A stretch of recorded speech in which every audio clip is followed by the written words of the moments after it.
Hello guys, in this video I'm going to show you how to use map coordinate system on the Avenza Maps application.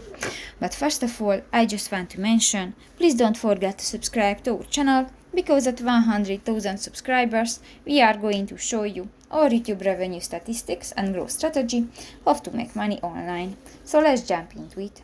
First of all, open the application on your device. Click to the three dots at the upper right corner of the screen and click to the Settings button.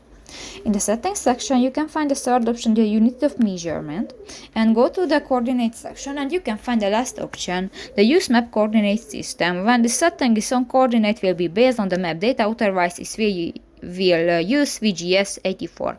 And if you want to enable, click to the next gray circle, and if it will be orange, this function will be enabled. So that's pretty much it for this video, guys. See you in the next one. Bye bye.